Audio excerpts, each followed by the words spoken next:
Hello everybody, and welcome to my first sketchbook tour. It's not even half done, as you can see. This bad boy can fit so much more, but to actually finish it would require a lot of time from me, so I decided to show you what we've got so far. And let's begin. Here we've got some marker swatches. The actual first page is dedicated to Sailor Moon characters. I'm used to draw Sailor Moon characters to get rid of that infamous fear of first pages. So here what we've got. I actually really liked the sketch without color, but oh well, you live and you learn. Next up, I tried to bring some color to the sketching process, so these sketches are done in red and blue colored pencil. And on this half I drew Huntress from the cinematic masterpiece Birds of Prey. I really liked the movie and all the characters actually, but Huntress was my favorite one. This drawing I even made digital because I liked how the pose and expression turned out. Here's another compilation of random sketches. Here, what started as some random girl sketches evolved into OC's Agnes and Daisy. I don't really have a story for them, just vibes. At some point I wanted Agnes to be able to see ghosts, but I don't know, I didn't give it a lot of thought. As you can see, I'm a genius of design. I wanted it to look like some Polaroid photos and some crappy stickers. Here's some more of my girls. Here I wanted to make some sort of a reference sheet for both of them. I even took an MBTI test on their behalf to figure out their alignment. I really liked taking tests and quizzes, so it was a fun experience. Here suddenly some sketches from the time I watched the third season of Fargo and was trying to draw Nikki, but I couldn't make myself to finish the season, not even for her. And some random huntresses as well. Something bad happened around this time and I made my girls cry and sad and went to cope with it myself. And how do I cope, you ask? By escaping reality, of course. So I reinstalled the Dragon Age trilogy and hence began the drawing and playing spree of Dragon Age, and it started with Liliana. Some other sketches and my Dragon Age origin character Shanti. She's an elf from the Circle of Magi, Anders, his cat, whose name I won't be able to pronounce correctly, and some lost Morrigan. Continuing with a sketch of Morrigan and Shanti, Meryl and Hala. I have never drawn deer-like creatures, and I had no idea how to draw halas and their horns, so they're just like that, a little dog-like, I don't know, they look adorable nonetheless. Here's also my hawk character. As a person who loves, and I can't stress this enough, how I love customizing characters in video games, I love the default hawk character model. They look great, both female and male versions.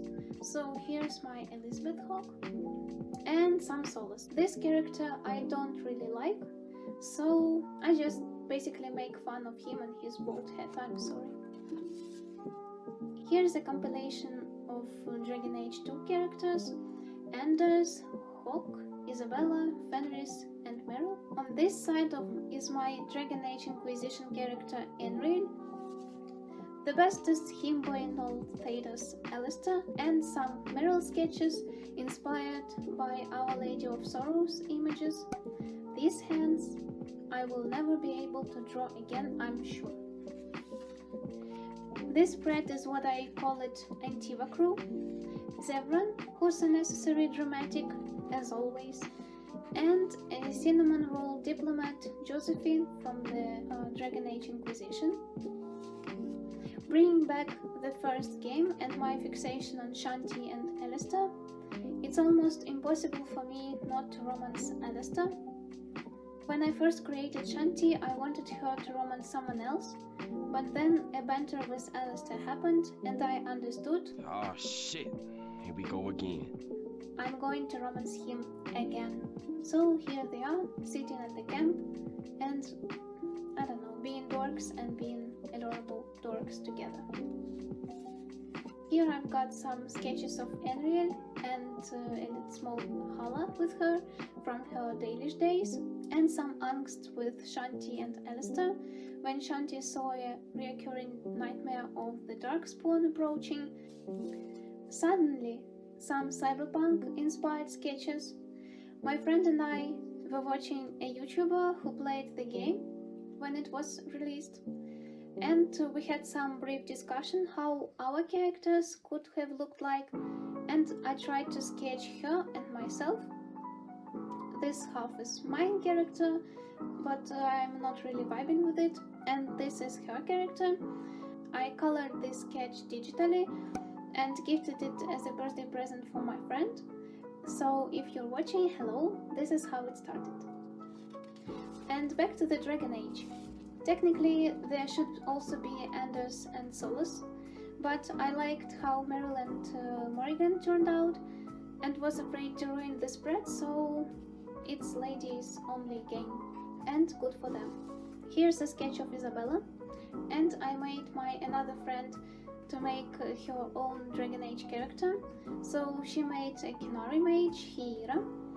If you're watching this, hello, your character is gorgeous, and a drawing of Enriel, which, shocker, I colored with colored pencils, didn't turn out that good, but it could have been worse. Like here I tried to use watercolor.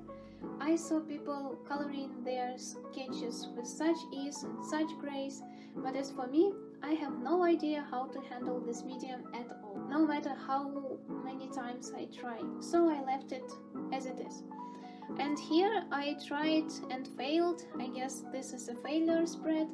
I tried to recreate this painting with Alistair and Shanti, but their poses didn't vibe with me at all, so I left it unfinished and undone. Some Dragon Age origin sketches with random emotions. I was trying to change the way I draw emotions because it's kind of my weak point, and I want my characters to express more emotions. A continuation of some sketch dump and Inquisition characters. Look how cute Cole is. I was also reading Dragon Age comic and redrew a frame with Alistair. Here, as you can see, art block or a burnout started to hit me. So here's to the meme of Alistair and Cheese. And here's Shanti. I liked the sketch. I wanted to color her digitally, but it never happened. And Valentine's Day was approaching. This phrase suddenly hit me in the head, and I just had to draw Solus saying it, and that's a continuation of me making fun of him, I guess. Several months later, I laid my hands on this sketchbook again, and this time I was enthralled with Critical Role and was watching it from the very beginning. That's how I was introduced to DnD and wanted to play it so bad. I was pestering my friend and she mercifully agreed. She brought her friend and the three of us started playing. So here sketches of our character, a tiefling wizard, Olis, a human warrior, Mara, and my half-elven bard, Elana. I tried to go back to the habit of drawing at this point, so I was a bit rusty. Here's some more Olis and Mara. I was also trying to capture how Olis would look like because my friend's birthday was approaching and I wanted to gift her a drawing of her character, and I actually did it. Here's some more Olis and Mara. Our players adopted a kleptomaniac goblin who was apparently stealing rocks and food. To cover up that he's a goblin, we decided to take a mop and place it on his head so it looked like hair, I guess. I don't know if people in the town were buying all this. And this Elana reminded me of that cat meme. She looks very polite indeed. Here's the spread I love. This is my Elana. I like how it turned out, and again I was afraid of ruining it by adding something else, so I left it as it was. And as you can see, this half is a bit empty. And finally, all that catching up happened, and I'm able to watch the third Critical Role campaign live now, and it's something surreal. After every episode, I'm so full with joy and creative energy, so here's some sketches of cute scary goth lady Lodna. And last but not least for now is Fern. I loved her character in the Exandria Unlimited and was so happy when she was brought back in the third campaign. It's always a whiplash when she says or does something. She's got amazing sense of humor and impeccable comedic timing. And that's all for now. I hope you liked it. Thank you for watching and see you later. Bye!